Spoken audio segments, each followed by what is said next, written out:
Nobody applauds the alarm clock. Nobody celebrates the ordinary. But families are built by ordinary men who get up anyway. Building what lasts, one ordinary day at a time. It's showing up when you're tired, leading when you're uncertain, Standing firm when nobody else can see the pressure. The world doesn't need perfect fathers, It needs present fathers. Men who will stand, men who will lead, Men who will love. men who will pray, Men who will keep showing up. men who choose courage over comfort. faith over fear, Conviction over compromise. They are children who need your example. A generation that needs your courage. A generation that needs fathers who will rise. Every morning, someone is learning how to be a man. Someone is learning what courage looks like. What faith looks like. what strength looks like. What love looks like. Someone is following in your footsteps. So to the fathers, we salute you. We honor you Thank you for your strength, for your sacrifice, for your faith, for your example. for getting up, for showing up. The impact you make reaches further than you know.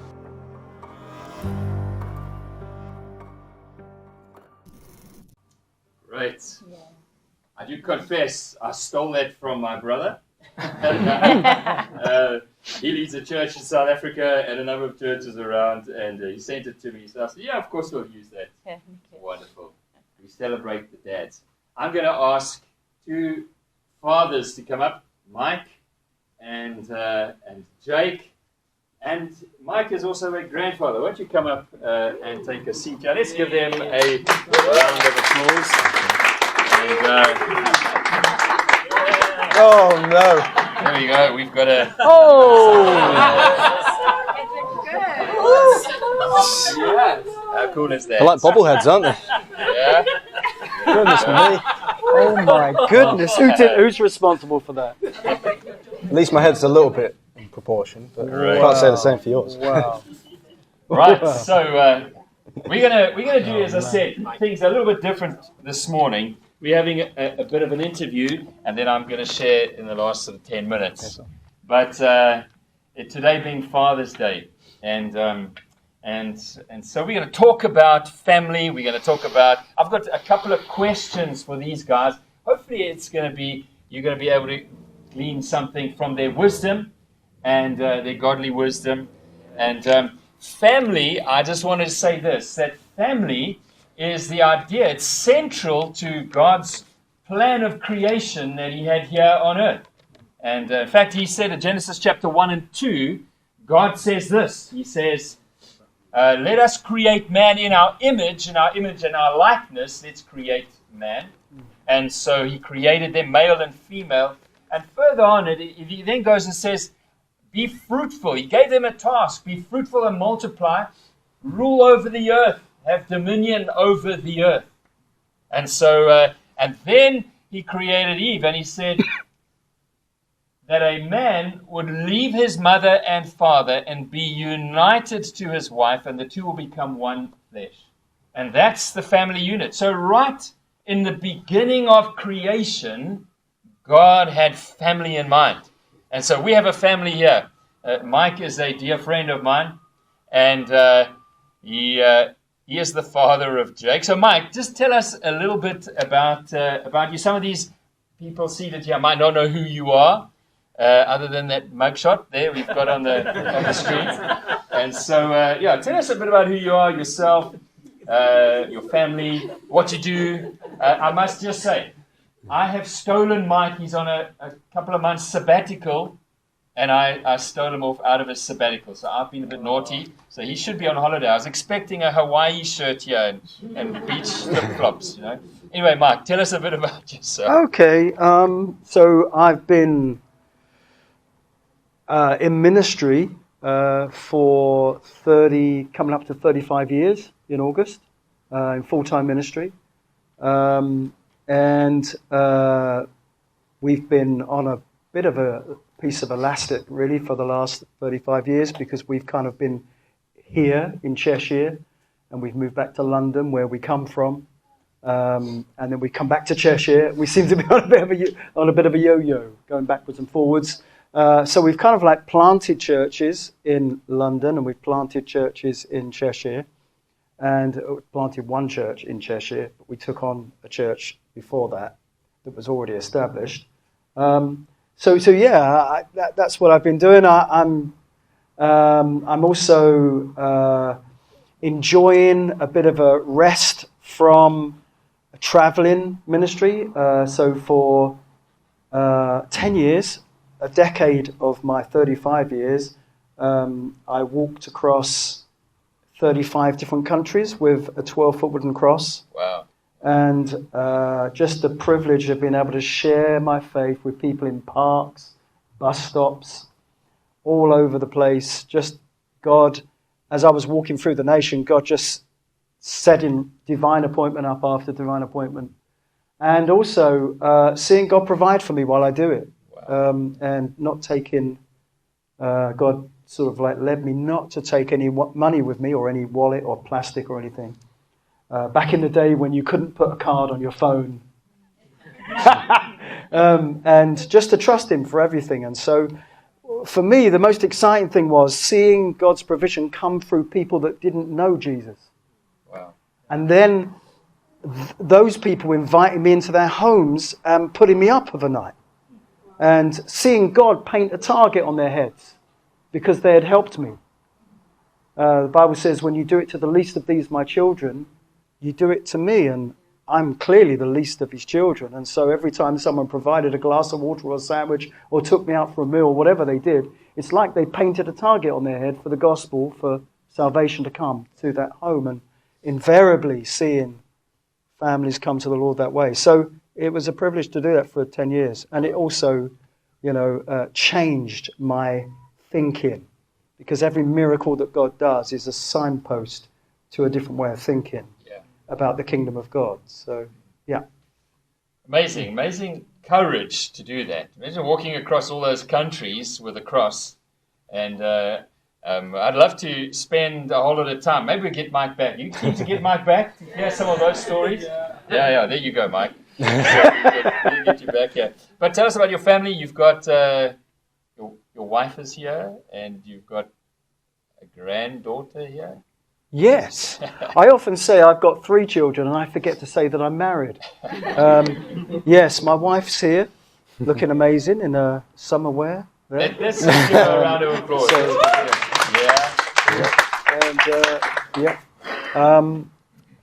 So I've got 3 kids. Benjamin Vickers, Jacob's the middle one, and Bethany Vickers, who lives in Coventry, and Ben's over at the Stronghold with us.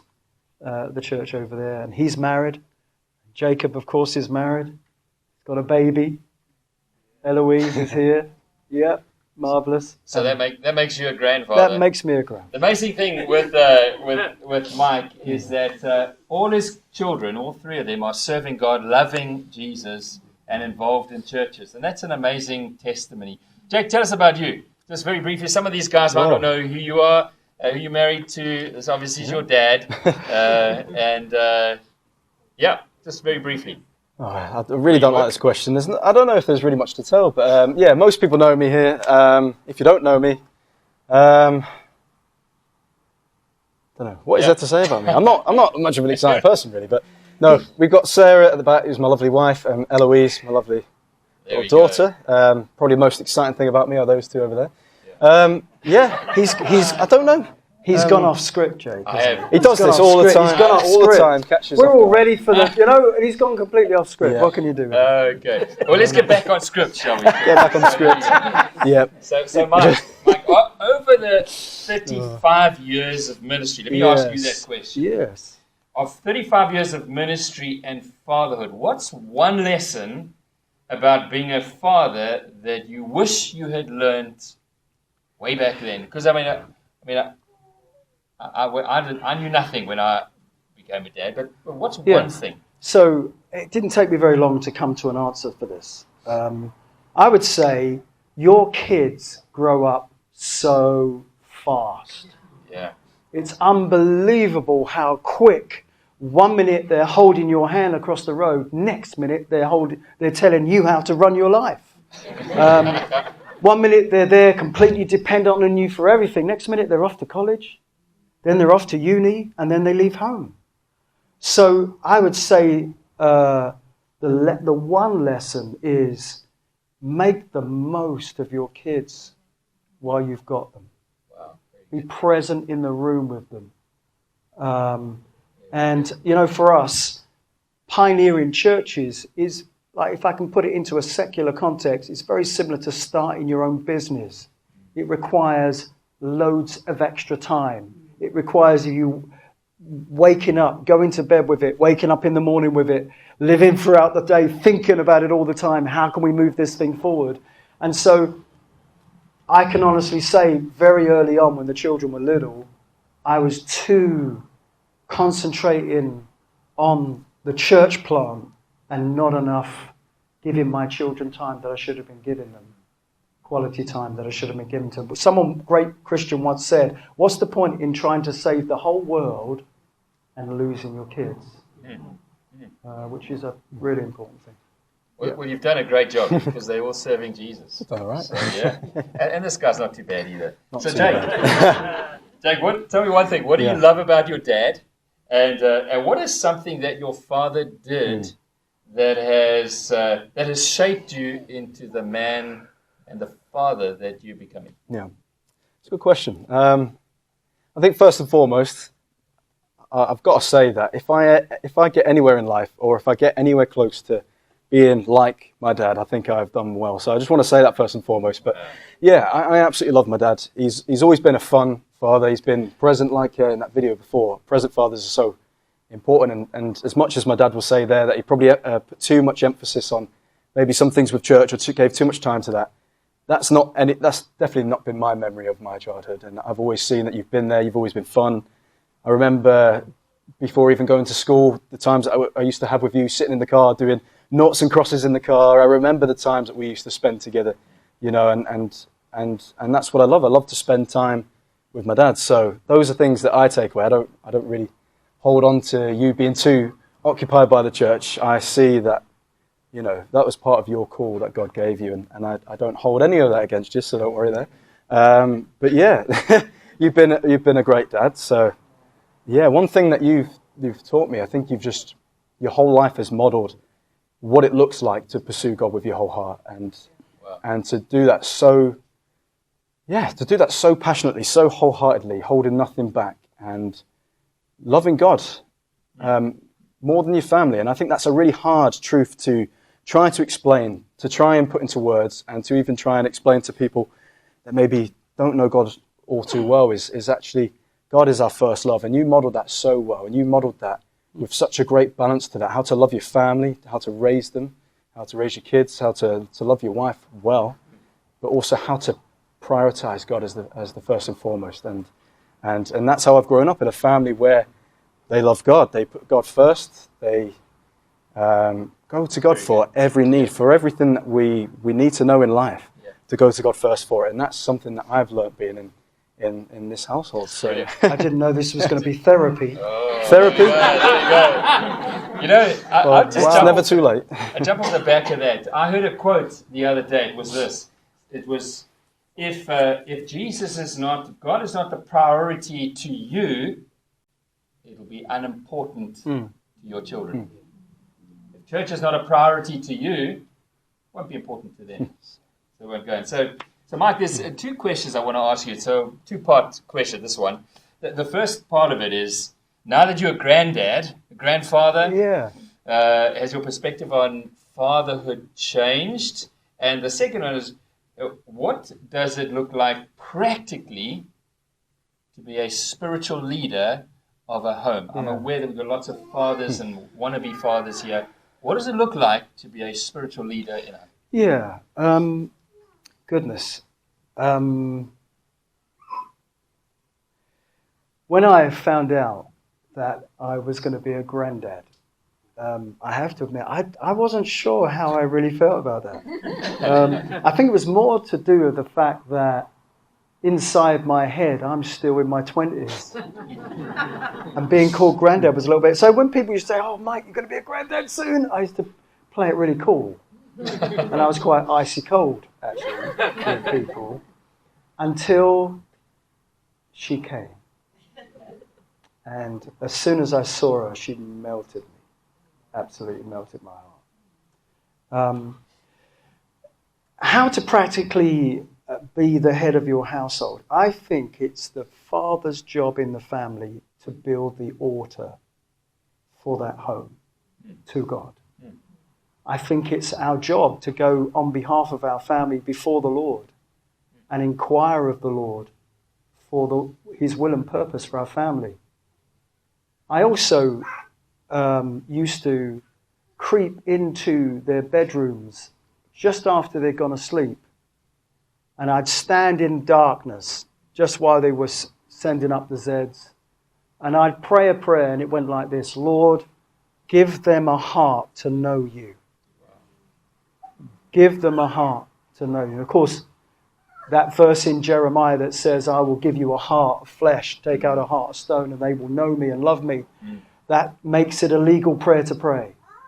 But I didn't want my children growing up on our backs, on our shoulders. I wanted them to have their own history with God. I wanted them to have their own understanding, their own relationship with God, and to know God for themselves. Not just to know about Him, but to actually really, really know Him. So that was my prayer, and I felt that was probably the most important thing that I did as a dad, is stood in that gap on behalf of my family to pray that they might know God, and that He would give them a heart to know God. And that's really, I think, that building that altar on behalf of the family is massive. The altar you're talking about is the altar of prayer. Just explain that a little bit. Yeah, an altar is that place where we encounter God. It's that place of sacrifice where we lay our lives down. Today's altar in church often is all about us coming to get. But really the altar of the Lord that we build as fathers is what we put down and we sacrifice unto the Lord. And we put ourselves second and put our families first. We lay our lives down. That's our job. That's what the Word of God tells that the husband should do for the wife. She gets to choose if it's going to be Miller and Carter's or Pizza Hut. But we are to love her like Christ loves the church. How did He do that? He laid His life down. Wonderful. Very good. Very good. Jake, as a new dad, what surprised you the most about being a dad? Suddenly you got this baby. I think you could just simply say everything, actually. I think it's an interesting one, especially when you recognise you're about to take something big on. Obviously, raising a child is huge.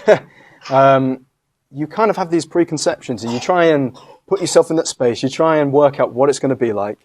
But I think it's like anything that's really important. It's sometimes just your ideas never measure up to the reality of obviously being in that position. And so I think, pretty much most things has not necessarily caught me off guard, but it's just my eyes have been awakened to what is required to raise a child, and it's a lot. It's taxing, it's tiring, but there's so much amazing moments every day when you look at your baby, when you're just doing even all the horrible jobs, changing the nappies, doing all that, and I don't know, but you just love this little tiny gift from God. So, yeah. Was there a moment when you were growing up that you realized that your dad's faith was genuinely real to him, and that you wanted to find your own faith in God? It wasn't just his job leading a church. Tell us about that. Yeah, so I think when you take that and you think about, when you try and compare what people do for work and what they do for an income, or what it is, just that they do in general. When you look at that, you look at what is the motivation? What is it that gets people up in the morning? What is it that gets people to work? And when you take the idea that my dad's been in ministry for 35 years, you're thinking, all right, what are the benefits? What are the things that would drive you to keep doing that for so long and through all the tough times, the rough moments? What is it that keeps it going? And honestly, I couldn't say that there's a single thing in terms of material, like a materialistic thing, that has been the driving force to keep Dad going through all the adventure of what it is to be a leader within church. Because it's been who God is to my father has been the thing that has kept him going. Because when we look at our jobs in the corporate world or whatever it is, it's usually the money that is that driving force. You'll probably do, if you're a hard worker, you might do a bit above and beyond, but most people just do what they do. They clock in, they clock out, and they go home, and they just try and separate themselves from that. But you can't necessarily do that. As a believer in Jesus, you can't do that at all, because what is called of us is it's bigger than us. It goes beyond us, and so seeing my dad do this so well, it's been honestly, truly a massive blessing. Seeing that there's been, what motivates my dad to get up in the middle of the night for someone in church that's needed someone to pray over them or whatever it is, and there's nothing that can truly do that except from God's love in you to make you want to do those things. And my dad's modeled that so well. Yeah. So what more can I say? In a society where it's all about work, it's all about pursuing a career, and what do you? I'll ask Mike, I'll ask you, and then I'll ask Jake. We've got two different generations here. We've got an older generation and a younger generation. Just in case you didn't know. Yeah. So with those two, what do you think, Mike? What do you think children need the most from their fathers today? Affirmation. Wow. Affirmation. That might be slightly different between sons and daughters, although it is pretty general. But I'll say this, I've got a really close friend, one of my closest friends in London is also in the ministry, been in the ministry the same amount of years as I have. When he was young and a teenager, he got involved in gangs, knife crime in London, and he was desperate for a father figure to affirm him in something. But he didn't find that affirmation from his own father. And so he went into the world. He went into crime and into gangs. And on the streets, the older boys would affirm him and say things to him like, "You're really good at thieving. You're really good at breaking into houses. You're really good at fighting." And he soaked that up because he so desperately needed some kind of affirmation. He went back to his father when he turned away from crime and found Christ and became a pastor of a church. And he went to his dad and said, "Dad," this was on his 40th birthday. He said, "Dad, now will you tell me that you're proud of me? Now will you just tell me that you're proud of me?" And his dad couldn't do it. Even then, he couldn't do it. So affirmation for sons in life, in work, in sport. But affirmation for daughters. Dads, it's your job to tell them that they're beautiful. No one else's. There should be such a fat bank account of affirmation for your daughter in that she is beautiful. That when that snotty, cocky young man who doesn't wish her any good comes along and says, "Oh, hey girl, you're beautiful," that isn't going to turn her head. She isn't going to just yearn for that, need that. In fact, someone did that to my daughter when she was in high school. They came up to her and said, "Oh, you're really beautiful." And she turned around and said to him, "You're going to have to do a lot better than that." My dad's been telling me that all my life. Yeah, very good, very good. That's so cool. I was chatting to someone this week about daughters and fathers, and I said to them, an interesting thing is the daughter is always going to measure that guy against you as a father. And so dads, we've got to man up. You do. If you've got daughters, you've got to man up because they're going to measure the boyfriends, the prospective husbands against you. And so I love that story about Bethany saying, yeah, you're going to do better than that. Jake, from the other perspective now, as a youngster, I mean, you sort of in that newly married age group, what do you think, let's say the teenagers, young 20s, what do you think they need most from a father today? Well, I think you've said probably most of it already, I think. And I think a lot of it relates to your own identity. And when we get this, ultimately through, it being ingrained into us as young people. And, ultimately we find our identity in God. And we actually have this amazing gift, this amazing picture that God gives us to relate to him as a father. And he gives us an earthly father who is called to embody those things that we would know God in heaven, who is our Father. So I think to know who we are is so important, and that massively comes through affirmation and things like that. If we are not receiving positive words or things that really build us up, or even maybe some harsh criticism that brings us into sort of where we into maturity, where we need to grow up and become eventually men in our own right to be independent. If we're not getting those from our Father, which is going to be in line with the Word, and it's going to come from a good place, we're going to get it from everywhere else. And so if we're not raised properly by our parents, by our fathers, we're going to be raised by the community that we're in. So I think for young people of my age, of that 20s, 25, maybe even younger, is to know properly who you are. Because if you don't know who you are, you're going to go out to everywhere else to find it. And so I can honestly say in my house, growing up with a dad who's modeled what it is to be a faith-filled person after God's heart. And, I've captured that from a young age, and that's stuck with me. Even through some of the struggles I've had in high school and in my life, it's always stuck with me. It's always been something that I've fallen back onto. So when you know who you are, your pursuit in life will never be for who you are, because you're going to know who you are. It's going to be from who you are. So that's what I would say there. Yeah. Great. Well, let me pick it up from there. It's a little bit real then, Mike. Yeah. Can you share a moment where you got fatherhood wrong? It's been horribly wrong. Yeah, I was struggling. God taught you about. Yeah, I was struggling with this one. So I thought, which story do I tell? There are many.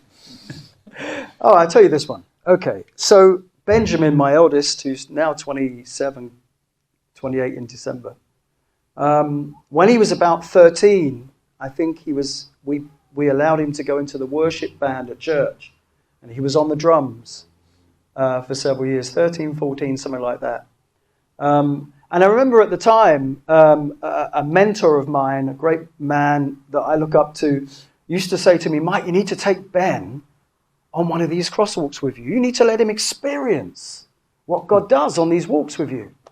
And I remember at the time thinking, crosswalks are so dangerous. I'm nearly killed so many times as I walk the roads with cement trucks overtaking other cement trucks and coming so near me over my side of the road as I'm walking with the cross, and so many things happen, so many dangerous things happen. I remember thinking at the time, oh, can I put my son in that position? And I didn't do it. So Ben carried on in church. His only experience of the Christian life, God, if you like, was in church, and he carried on sitting on the drums week after week after week. And one of the things that I hadn't realized is, even though Ben knew what he believed, he didn't know why he believed it.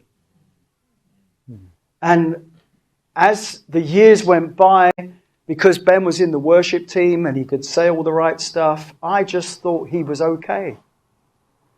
And when it got time for him to go to uni, I remember he was on his way to youth one night, and he turned around and came back, and he had a meltdown with me and his mum. And he said, I don't even know if I believe, really. I don't even know if I... And I suddenly went into panic mode, because I thought, he's going to uni in 3 weeks, into the lion's den of university, and I've not prepared him for it. And so Ben went off, and it was a difficult one. His faith did not prevail against all the temptation that came his way. And like many other young men, got his head turned with all sorts of stuff, with drugs and things and stuff, and he got himself into a bit of a mess. But I remember being on a crosswalk one night and a text message coming through from Ben at 2 a.m. He won't mind me telling you this. He said, Dad, I've done this, I've done that, I've taken this. I can't be the son that you want me to be. I can't be the pastor's son that you want me to be. And I just sent a 3-word message back to him. I love you. No, Dad, you don't realize what I'm trying to say to you. I can't be, I'm in this condition. I can't be the son you want me to be. So I sent back another message. Son, I love you. Dad, you're not getting it. So this went on for a bit. And then when Ben came home in the first holidays, I think Christmas, maybe just after Christmas in the summer, he said, Dad, I want to ask you, would you take me on a crosswalk? And you could have knocked me over with a feather. And even if we didn't have one planned, I'm planning one. You know. So we took Ben off to Georgia, old Soviet Union, Georgia. And Ben came on a crosswalk. And in the first week, we always let the rookie get up and share a little bit of a testimony in the churches that we go into. And we went to a big church, about 600 people, and gave the microphone to Ben. And Ben got up and told the whole congregation that he was angry with God. And I'm sat on the front row. I had no idea of this. I had no knowledge of this. And he told the congregation he was angry with God because my dad walks all over the world with the cross. He prays for people. He sees miracles of healing. But he had to go through a heart operation and put the whole family through all this stress. And he didn't understand why God hadn't healed me. And then about 3 weeks later, we were walking. We had to go up a mountain. And the other guy that was on the crosswalk with me, he was done. Ben was done. And so the only person that could take the cross was me. So they gave me the cross. And Ben watched me go up this mountain at such a pace. And he's watching this thinking, no, that's not normal. That's not normal. That's not normal. And by the time Ben got home and he experienced God's provision, supernatural provision while we were on that crosswalk, how God provided for us, within 6 weeks, he was getting baptized. Wow. And giving his life to the Lord totally, which was amazing. But yeah, I learned that we need to be involved with our kids and finding out whether they're just doing this because we do it, that they're going to church just because that's what we do as a family, whether what they're believing is just what they've been told to believe, or do they really understand why they believe what they believe? And so, that was a real lesson. Yeah, thanks for sharing that, Mike. I'm going to go a little bit off script here. Don't surprise me. Thought it, yeah. But there might be some dads sitting here that I want to ask you this question. Partly is, how has your faith influenced the way that you've parented? But there might well be some people seated here that haven't been saved that long or haven't parented their children that way. What advice can you give them? What can you say to them? Yeah, I would say that there needs to not be a gap between what you do at church and what you do at home. The person that you are during the worship time and the person that you are at home. Do the kids see the reality of your heart for God in normal day life, in home life? Or is it something we just put on when we go to church? We made prayer as a culture in our home. And so it would be normal for us, whatever happened, if something went wrong, if a situation happened, we would go straight to prayer and our kids would be involved in that. And on a journey in the car, Jake especially, he was always the man of faith. Jacob was the boy on the back seat who really believed God, who really prayed with faith. And so he prayed that our journey would be safe. He prayed that the car would not break down. He prayed that other people on the road around us would be safe and not just us. And when he saw an ambulance go past, because of the culture that we had, he would quickly get into prayer for where that ambulance was going and the person that was that the ambulance was for. And so this would be a normal thing. And also one day, Sarah and I got into a big argument in the car. Don't look at me like that with your religious faces. Like, oh, really? We started rowing, and immediately we could hear on the back seat, our 3 children went into intercession. Seriously, they went into it. Lord, please, Lord, deal with my mum and dad's hearts right now. It was amazing to hear it. If we ever fell out in front of our kids, we would always try and apologize in front of our kids. I can't say we were perfect in that, but we would do our best to do it and say sorry in front of our kids. Well, I did anyway. My wife finds it hard to ever admit that she's wrong, and I find it incredible that she ever got saved. Okay. That's fantastic. On a light note, what is one, both of you, what is one family habit, family tradition that that's made a big impact in your life? Go on, Joe, you go first. I'll have to borrow your mic. That one's not working. Yeah, well, I think you've said it again. That the prayer culture that we had in our home was probably our main, if you want to call it a tradition, because it was just so ingrained into our household. It was so ingrained into us kids, in our family. It was just a place of prayer, and just all the time I remember the things like my dad's already mentioned, or things that we'd get into. I remember this one journey. I think we were back from a holiday in Scotland, and Scotland's typical for punctures and all kinds of stuff. But I remember, I think our car must have gone down a pothole or something, and I think you must have got out to check it. It was a proper thud.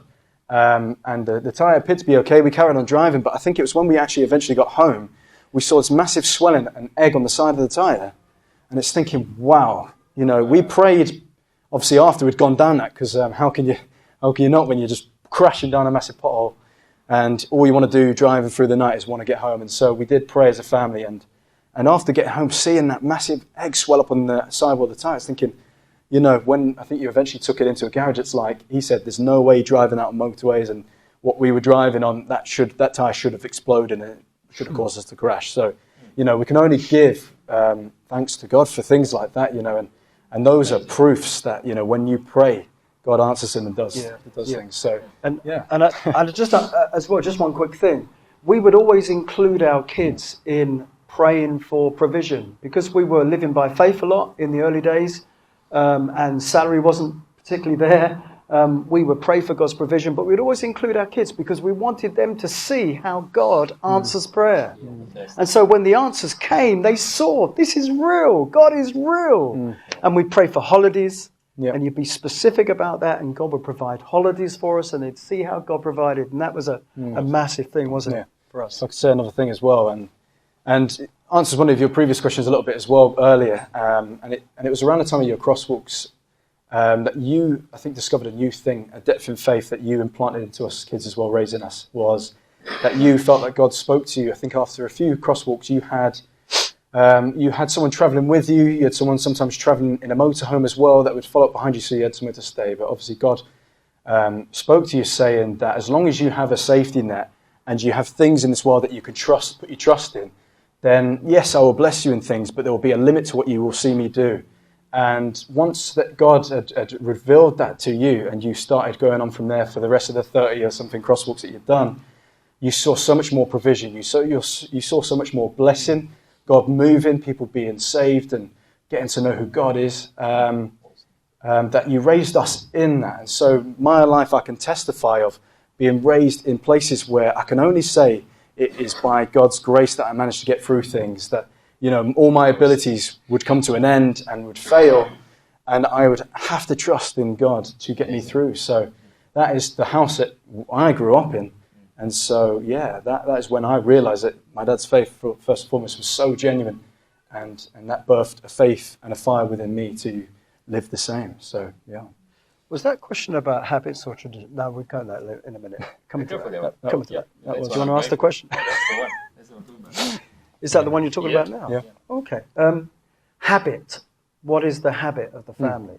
I would say words for us was a big thing. We wouldn't allow our children to say, I hate you. We would also not allow them to call each other stupid, because words are powerful. Words carry life or they carry death. There's no in between. And so if our kids if we caught them doing that, then we would make them now reverse that and say it's something that's powerful about their brother or about their sister. So words, life words, rather than curse words, were a habit that we had in our family, that we would not allow that to get in. Yeah. Very good. Last question is, what's one thing that you've learned about God by being a father? I'll ask you and then I'll ask... Oh, well, I've got to say God's love. Wow. God's love is immense. And he loves me because I'm his son. Not because I'm successful or a failure, but because I'm his son. And that's probably the most powerful thing that we can ever do for our kids, but also one of the most powerful things we can ever know about God. When Jesus came out of the river, having been baptized, the voice from heaven came, "This is my son in whom I love. In him I'm well pleased." And this is before Jesus did anything. This is before he even started his ministry, before he healed the sick, before he raised the dead, before he spoke the truth. God said, I love him. He's my son. And I think that if we could get hold of that as God's people, just get hold of that, God's love, how wide, how deep, how high it actually is, we would attempt anything. We would go after any challenge. We often say Eloise must be the most loved little girl on the planet. She's got all of these people around her, these ministers around her, family around her, that absolutely love her to bits. Why do we love her? Because she's got such amazing talent? No, we love her because she's ours. She's ours.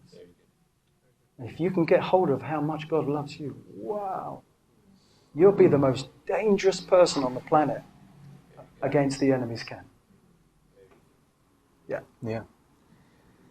I think for me, once Eloise came along and I took a month off work and I had that quality time, that opportunity to be around Sarah and Eloise for that first month before going back to work. And one of the things that God showed me was the privilege to, obviously, part of this question that Dad also just mentioned there was the love of God was revealed, but it was also the privilege to serve my family. And so I think seeing that side and that aspect of a father to serve, we see that Jesus came to obviously reveal the Father, and he came to serve the world and not to be served. And that really, I saw a new dynamic to that I never really saw before, and that opportunity and the responsibility to serve your family. And it costs a lot. It takes so much to lay aside the things that you want to do all the time. I think there's so many times where I thought, I just want to do what I want to do now. I've just been doing this all day or whatever. And yeah, there is a lot required when you have a baby. But it's so worth it. And that whole idea of serving your family, you get to sacrifice so that they can be lifted up and so that they can thrive. And it's such an amazing thing. And I saw that, and that just showed more of the heart of the Father to me, that he came in the form of a man to serve mankind, to serve me, so that I could be lifted up, so that I could be seen righteous and perfect and blameless in front of the Father. And so that's the way that I want to serve my family, serve my daughter, is so that she sees those things because I am willing to serve. So just to lay aside the things that I desire sometimes. And yeah, it's costly, but it's worth it. So, yeah. Wonderful. Great. You might not need that. Yeah, I think I need that. Let's give them a round of applause. Hey, I hope it's been helpful. Thank you so much, Mike. Thank you so much, Jake. And I hope we've learned a few things.